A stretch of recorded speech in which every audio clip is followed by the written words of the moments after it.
Baboy, baboy.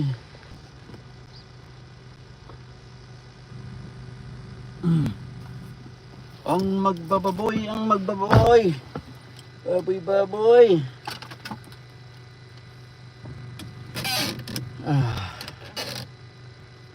Ang magbababoy. Tara na at maglilitsyon tayo. Maglilitsyon. Puto tayo ng panglitsyon natin para sa July 4th.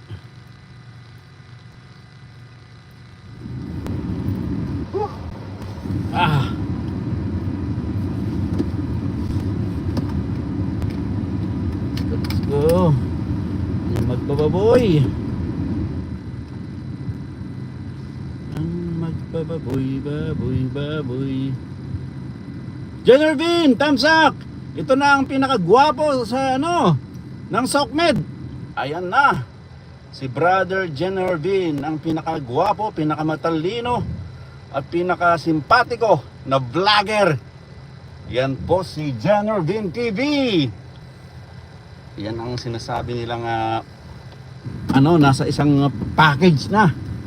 Yan si Jenner Bean, ang ating kaibigan from Laguna, Cavite. Okay, tara na at kukuha tayo ng bababuyin natin. Lechon. Hindi ba ako lang magmura.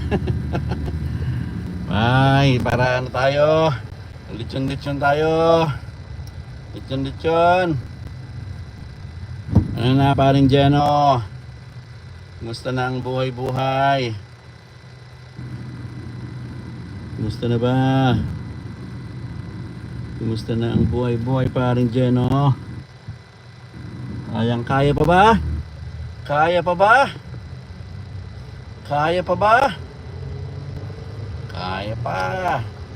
Kayod lang. Kayod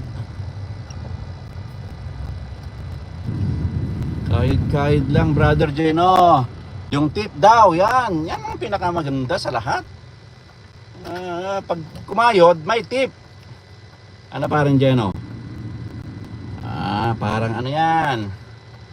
Parang lalamove. Parang kang naglalamove niyan. Pag naka-smile ka lagi, may tip ka.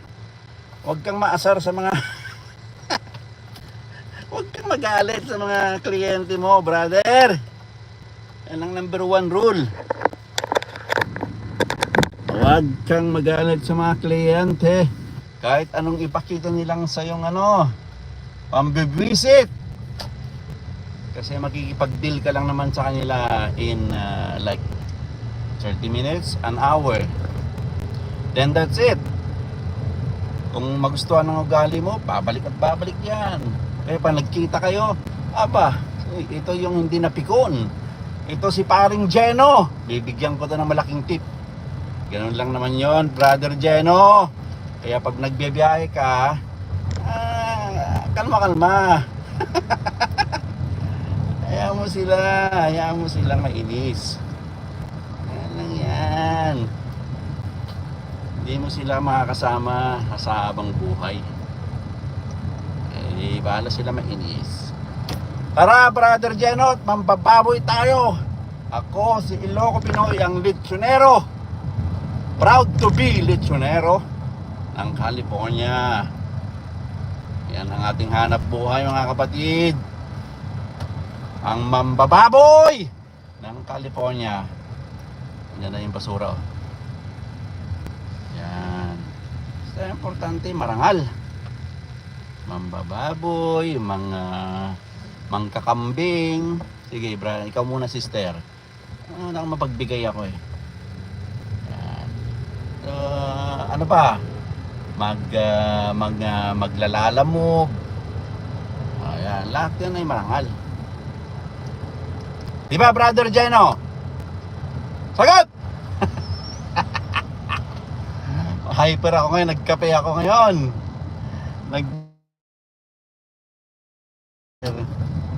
Para magising ako. Kailangan nating maaga sa ating babuyan. Kasi kailangan tayong maaga. Pag hindi, wala tayong maabutan na baboy. Di ba? Ganun talaga ang buhay. Jenner Bin, win na naman. Naging Ilocano ka, mate. Ang ka mga Ilocano, lodi mo.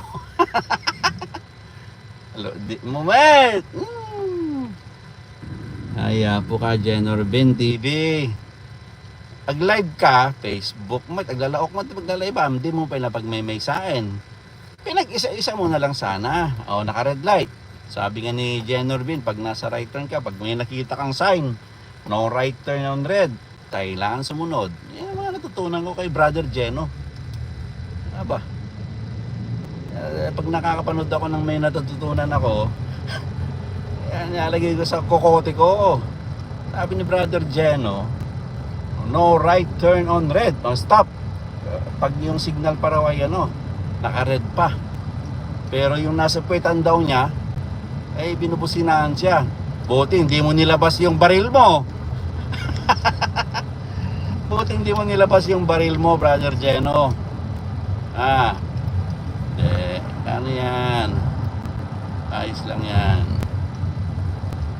So tara na at kukuha tayo ng ating lilitsunin, Brother Jeno. Baka tayo mahuli. Nakapagkape na ako. Kailangan yung lechon natin ngayon ay maganda-ganda. Kailangan na malinis. At kailangan, bakit may tubig? Mahirap talaga pag lumang sasakyan no? Ang ating sasakyan ay lumang-luma na. Hindi ko na binabalak na palitan to kasi number 1. Pwede pa naman at pwede pa namang pang biyahe-biyahe para kumuha ng baboy, pang deliver ng baboy. So ganyan lang ang buhay. So sana may maabutan pa tayong baboy kasi medyo magka-alas 9 na ng umaga. Medyo late na tayo. Kailangan before 9 andun na tayo sa babuyan. Siguro mga 5 minutes or 7 ando na tayo sa ating babuyan. Pag nag-yellow, Brother Jeno, anong ibig sabihin pag nag-yellow light na? Slow down, sabi ni Brother Jeno. Pag nakita mong nag-yellow na, huwag mo nang habulin. Yan ang pangaral ni Brother Jeno sa akin pag nakikinig ako. Pag nakita mo na raw na nag-yellow na, huwag mo nang bibilisan, huwag mo habulin. Kailangan mag-minor ka na, slow down nga. Di ba, Brother Jeno? Dami kong natutunan kay Brother Jeno Yan si Brother Jeno. Kaya makinig kayo kay Jenner Bin TV. Yung ating kapatid na vlogger na marami kang matutunan. Yan, pag napasyal kayo kay Kainaro, punta kayo kay lahat ng kay Kakainaro, punta kayo kay Brother Jeno. Yan. Marami kayong matutunan dyan. Yung kanyang channel na yan. Ako, matutunan nyo dito, pagdilitsyon. Turuan ko kayo paano maglitsyon. Yan lang talent ko Yan ang aking skill. Focus driving, bro. Oh yeah, brother. Focus na focus ako Ay mahirap pag ako yung nalingat yung pagmamaneho ko ng 16 years, baka ngayon lang ako matikitan dito sa sa USA.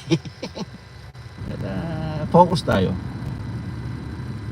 di ba, brother? Sa awa ng Diyos naman wala pa tayong major tsaka yung speeding one time, pero one time matagal na yun. Ay hindi, tailgating yata yung sa akin nun Yun lang. Too close, sabi ng pulis. Pero pinagbigyan pa rin ako. Papunta kami ng Canada sa airport nun nakadamit akong pang Pacquiao. Nakita yung t-shirt ko na pang Pacquiao. Natuwa siguro yung pulis. Pacquiao. Si Manny Pacquiao, malapit na pala.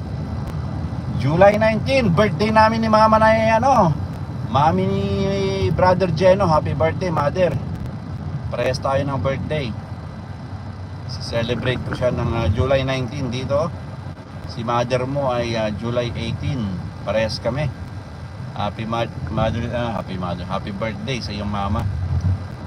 Okay, basta mahalin mo ang nanay mo. Yan ang number one. Huwag mong pakainin ng KFC. Mamantika yan, Brad. Pakainin mo ng dinding, isda, salmon. KFC ka ng KFC. Pag KFC ka ng KFC, ano lang, once, twice a month, yan pwede. Huwag mong araw-arawin yung KFC, Jeno, ikaw talaga. Mahilig ka sa KFC, ah. So, masyado, ikaw pwede pa. Pero kay mother dear, huwag na. O, yung nag-yellow naman, brother Jeno. Kailangan natin mag-stop ulit. Sabi niya ni brother Jeno, mag-focus ka. Sabi niya sa akin, sa pagdadrive.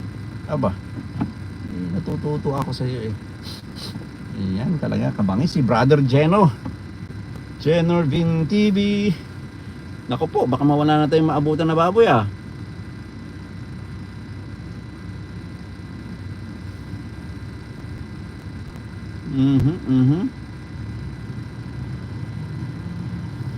Wala na yata tayong maabutan na baboy, brother. Yan ang problema.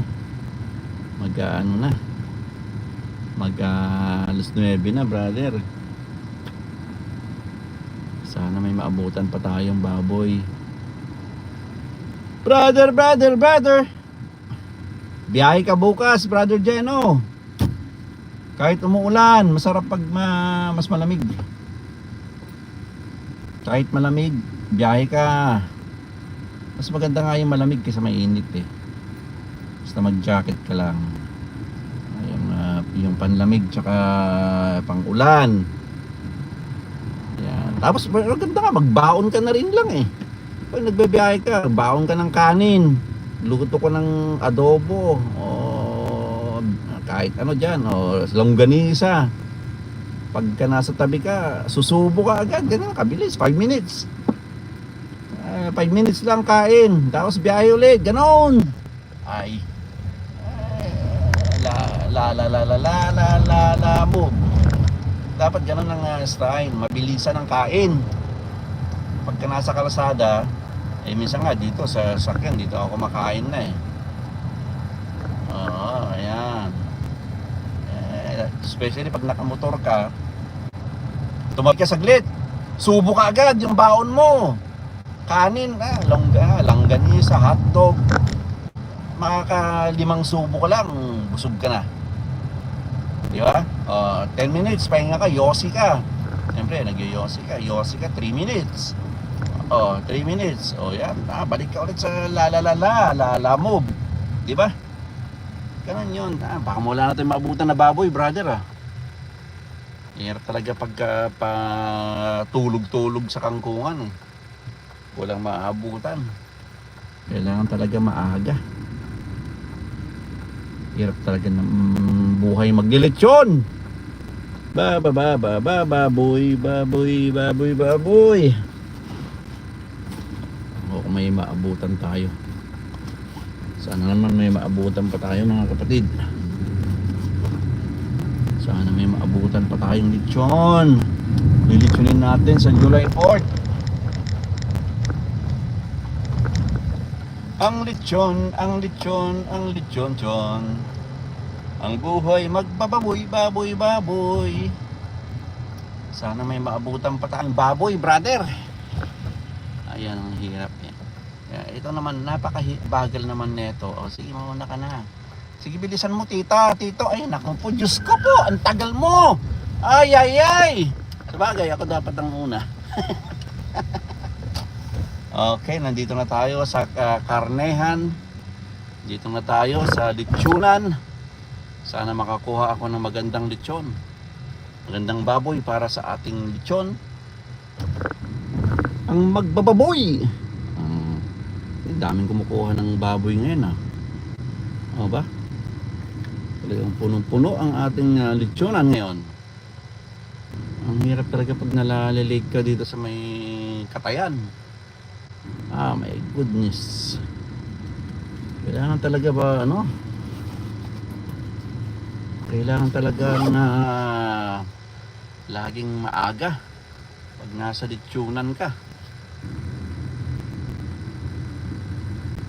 Okay, okay. Andito na tayo sa ating litsunan mga kababoy. Mga kababoy, mga kalitsyon, nandito na tayo sa ating litsunan. Okay, bye-bye Brother Jeno at kukuha na tayo ng baboy natin. Masalam.